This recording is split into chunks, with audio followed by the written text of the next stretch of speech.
नमस्कार, आप देख रहे हैं दिव्य हिमाचल टीवी और मैं हूं आपके साथ पल्लवी शर्मा। आज दोपहर हिमाचल में नजर डालते हैं अभी तक की बड़ी खबरों पर।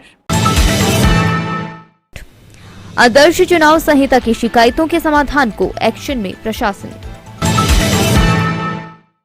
खतरे के साए में सेवाएं देने को मजबूर अधिकारी कर्मचारी।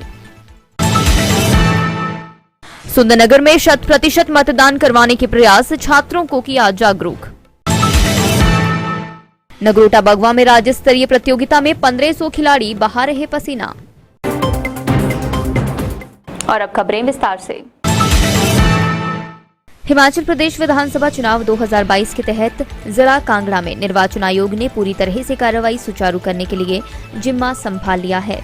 व्यय प्रेक्षक देहरा, जसवां परागपुर और ज्वालामुखी निर्वाचन क्षेत्र नितिन जयमन, उपायुक्त कांगड़ा डॉक्टर निपुण जिंदल और एसपी कांगड़ा खुशहाल शर्मा ने मंगलवार को बचत भवन देहरा में रिटर्निंग अधिकारियों, सहायक व्यय पर्यवेक्षकों, फ्लाइंग स्क्वाड, स्टैटिक सर्विलांस टीमों और लेखा टीमों के साथ बैठक की। उन्होंने आदर्श चुनाव संहिता की शिकायतों के तत्काल निवारण, नाके लगाने, अवैध नकदी व शराब की जब्ती के निर्देश दिए। इस अवसर पर टीमों को उम्मीदवारों और राजनीतिक दलों की रैलियों और अन्य कार्यक्रमों पर आदर्श चुनाव संहिता की दृष्टि से कड़ी नजर रखने के निर्देश भी दिए गए। व्यय पर्यवेक्षक ने चुनाव व्यय के सही रखरखाव पर जोर दिया और सभी संबंधित टीमों को खातों को सावधानी पूर्वक बनाए रखने के लिए निर्देशित किया। दूसरों की सहायता के लिए सदैव तत्पर रहने वाले विभाग, तहसील कल्याण व बाल विकास परियोजना के अधिकारी व कर्मचारी खतरे के साए में अपनी सेवाएं देने को मजबूर हैं। आनी के कल्याण भवन में चल रहे 2 विभागों के कर्मचारी भवन के पीछे आए दिन गिरते मलबे पत्थर के कारण बेहद सहमे हुए हैं। सोमवार को तो भवन के सामने की पहाड़ी से भूस्खलन हो गया। गनीमत रही इस हादसे के समय कार्यालय में कोई भी व्यक्ति नहीं गुजरा, अन्यथा कोई अनहोनी हो सकती थी। इस बारे में तहसील कल्याण अधिकारी सतीश शर्मा ने बताया, कल्याण भवन के पीछे सुरक्षा दीवार लगाने के लिए लोक निर्माण विभाग के अधिकारियों से बार-बार आग्रह किया गया, मगर विभाग के पास इस कार्य के लिए पैसा जमा न होने के बावजूद कार्य के टेंडर लगाने में अधिकारियों द्वारा ढील बरती जा रही है, जिसका खामियाजा कल्याण भवन में चल रहे 2 महत्वपूर्ण विभागों के अधिकारियों व कर्मचारियों को झेलना पड़ रहा है। वहीं एसडीएम आनी नरेश कुमार वर्मा ने लोक निर्माण विभाग उपमंडल आनी के सहायक अभियंता को इस बारे में शीघ्र उचित कदम उठाने के निर्देश दिए हैं। ये जनाब पिछले कल की घटना है, कल रात की घटना है। ये एक्चुअली पीछे कोई एक कच्ची दीवार है, ये कोई पक्की दीवार नहीं है। ये पहले भी इस बारे में मुद्दा उठा था, आपने ही ये मुद्दा उठाया था। हमने भी संबंधित विभाग से अपना जो पीडब्ल्यूडी है उससे हमने रिक्वेस्ट किया था कि जो हमारा इनके पास पैसा है उससे यहाँ पे एक रिटेनिंग वॉल लगाई जाए, जितना भी जो हमारा पैसा बचा है, क्योंकि ये इसका अनुमान हमने बरसात में पहले लगा लिया था कि ऐसा हो सकता है और जो कि हो गया। ये तो गनीमत है कि ये रात को हुआ है।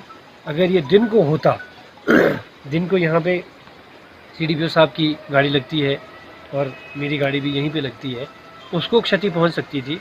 और मैं आपको बता दूं कि हमारे विभाग में प्रतिदिन 100 से ज़्यादा बुज़ुर्ग लोग हमारे पास आते हैं, अपनी पेंशन संबंधी उनकी जानकारी होती है। दिव्यांगजन हमारे पास आते हैं, हमारे विभाग में आते हैं, जिनका हमारे विभाग से पेंशन होती है या फिर बहुत सारी जो स्कीम्स होती है उसकी वो जानकारी लेते हैं। अगर यही घटना दिन को घटी होती तो जान माल का नुकसान हो सकता था, परंतु जान माल का नुकसान तो नहीं हुआ है। पर अब दिक्कत ये हो गई है कि जो हमारे दिव्यांग आते हैं उनको यहाँ से चलने की दिक्कत हो रही है, और जो हमारे बुज़ुर्ग हैं उनके लिए भी हमने थोड़ा सा रास्ता बनाया है, पर ये रास्ता पर्याप्त नहीं है। तो हमारी ऐसी रिक्वेस्ट रहेगी कि ये जल्द से जल्द ये मलबा साफ़ किया जाए, और जो हमारे विभाग का पैसा पीडब्ल्यूडी के पास पिछले 14-15 महीनों से हम बार बार इनके साथ पत्राचार कर रहे हैं, टेलीफोन के माध्यम से भी हम इनसे बात कर रहे हैं कि आप हमें हमारा जो ड्यू है आप वो काम को कर दीजिए। और अगर वो ऐसा हो गया होता तो आज ऐसा नहीं होता था, और भविष्य में भी अगर ये हमें ऐसी अप्रिय घटना हमें बचानी है तो जल्द से जल्द हमें यहाँ पे रिटेनिंग वॉल लगानी होगी। धन्यवाद। सुंदरनगर विधानसभा क्षेत्र में 100% मतदान सुनिश्चित करने के लिए स्वीप कार्यक्रम के तहत विभिन्न गतिविधियां आयोजित की जा रही हैं। मतदान जागरूकता कार्यक्रम के अंतर्गत स्वीप टीम द्वारा सुंदरनगर महाराजा लक्ष्मण सेन मेमोरियल कॉलेज के छात्रों के साथ मतदाता जागरूकता के लिए छोटी दिवाली मनाई गई, जिसमें निर्वाचन अधिकारी 27 सुंदरनगर धर्मेश रामोत्रा ने मुख्य अतिथि के तौर पर शिरकत की। उन्होंने कहा कि लोकतंत्र के इस उत्सव में अधिक से अधिक लोगों की भागीदारी सुनिश्चित करने के लिए मतदान का महत्व समझाया जा रहा है, ताकि अधिक से अधिक मतदाता मतदान केंद्रों में पहुंचकर अपनी भागीदारी सुनिश्चित कर सकें। नगरोटा बगवा में रविवार से शुरू हुई सरकारी प्राइमरी स्कूलों की राज्य स्तरीय खेलकूद प्रतियोगिता में राज्य के 12 जिलों से आए नन्हे खिलाड़ी खूब पसीना बहा रहे हैं। स्थानीय कॉलेज ग्राउंड में चल रही प्रतियोगिता का शुभारंभ स्थानीय एसडीएम मुनीश शर्मा ने किया, जिन्होंने खिलाड़ी बच्चों को शुभकामनाएं दी और खेल का महत्व समझाया। 20 अक्टूबर तक चलने वाली अंडर 12 प्रतियोगिता में 1500 छात्र हिस्सा ले रहे हैं। इस प्रतियोगिता में स्कूली बच्चे kabaddi, volleyball, badminton, kho kho, chess, athletics, भाषण एकांकी, एकल व समूह नृत्य एवं गायन में अपनी प्रतिभा दिखा रहे हैं।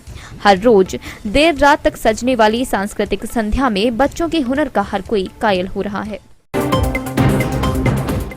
आज दोपहर हिमाचल में बस इतना ही। देखते रहिए दिव्य हिमाचल टीवी।